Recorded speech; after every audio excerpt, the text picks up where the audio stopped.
नमस्कार, आप देख रहे हैं आज तक। आपके साथ हूं मैं नेहा बाथम। 11 बजे की खबरों की शुरुआत करेंगे एक बड़ी और अहम खबर के साथ। दरअसल अधिकारियों की नियुक्ति पर केंद्र सरकार के नोटिफिकेशन पर कल दिल्ली विधानसभा का विशेष सत्र खत्म हुआ था और आज सुबह ही दिल्ली के एलजी नजीब जंग गृह मंत्रालय पहुंच चुके हैं। अब से कुछ ही देर पहले एलजी नजीब जंग ने गृह सचिव से मुलाकात की है। मुलाकात में क्या बात हुई, इस पर फिलहाल एलजी कुछ नहीं बोले हैं, लेकिन माना यही जा रहा है कि ये मुलाकात विधानसभा के विशेष सत्र और केजरीवाल सरकार के ताजा तबादलों पर चर्चा के लिए थी। वहीं कल सुप्रीम कोर्ट में नोटिफिकेशन पर होने वाली सुनवाई पर भी दोनों पक्षों में बातचीत के कयास लगाए जा रहे हैं। आपको बता दें कि कल दिल्ली विधानसभा ने अधिसूचना को खारिज किया था। केंद्र के नोटिफिकेशन पर विशेष सत्र में चली 2 दिन की बहस के बाद जो रेजोल्यूशन पास किया गया, उसमें केंद्र के नोटिफिकेशन को सरासर गैर कानूनी और असंवैधानिक करार दिया गया। मौसमी सिंह हमारे संवाददाता इस वक्त तमाम जानकारी के साथ हमारे साथ जुड़ गई है। मौसमी, क्या जानकारी? देखिए, करीबन 1 घंटे ये मुलाकात चली है गृह सचिव और एलजी के बीच में। 9:30 बजे एलजी यहाँ पे पहुंचे थे। जब एलजी बाहर निकले तो हमने उनसे कई सवाल पूछे, पर उन्होंने कोई भी सवाल का जवाब नहीं दिया। एलजी की चुप्पी से ये साफ है कि गृह मंत्रालय इस पूरे पचड़े में एलजी की मदद करते या फिर एलजी को सुझाव देते नजर आना नहीं चाहता। पर कुल मिला के हमें हमारे सूत्र ये बता रहे हैं कि नोटिफिकेशन पर चर्चा हुई है। एलजी ये समझना चाहते थे कि नोटिफिकेशन के कानूनी क्या मायने हैं, पूरी तरह से डिटेल्स जानना चाहते थे। जो जॉइंट सेक्रेटरी हैं यूनियन टेरिटरीज के, वो भी इस बैठक में मौजूद थे। यानी कि पूरे गृह मंत्रालय के आला अधिकारियों की बैठक हुई है एलजी के साथ में।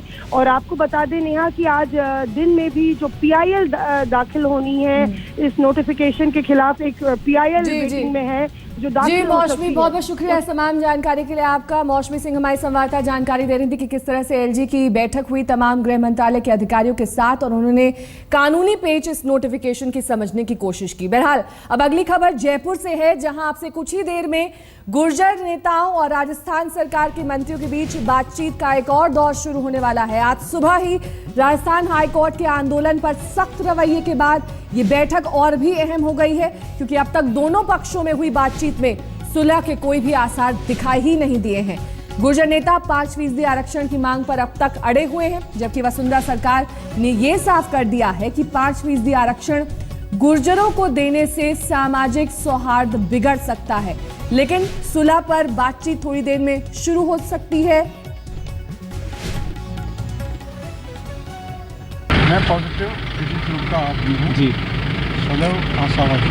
ठीक है, मतलब अपन ये समझ लें कि कुछ हल निकलेगा आंदोलन में। तो मैं ये लेके जा रहा हूँ, जैसे हूँ मैं पॉजिटिव ग्रुप का आदमी हूँ जी, सदैव आशावादी। ठीक है, मतलब अपन ये समझ लें कि कुछ हल निकलेगा आंदोलन में। तो मैं ये लेके जा रहा हूँ, जैसे हूँ किरोड़ी सिंह बैसला गुर्जर नेता उम्मीद जताई है कि कुछ हल निकल कर आएगा, कुछ फैसला लिया जाएगा गुर्जरों के हक में, लेकिन गुर्जर आंदोलन की आग अभी ठंडे होने के संकेत फिलहाल दिखाई नहीं दे रहे हैं। और बड़ी वजह उसकी ये है कि अब तक जहां सरकार और आंदोलनकारियों के बीच बातचीत के जरिए रास्ता निकालने की कोशिश हो रही थी, वहीं अब हाईकोर्ट से लगातार 2 दिन फटकार मिलने के बाद राज्य सरकार नरमी बरतने के मूड में नहीं है। बीएसएफ की 8 टुकड़ियां दौसा के लिए रवाना हो चुकी हैं।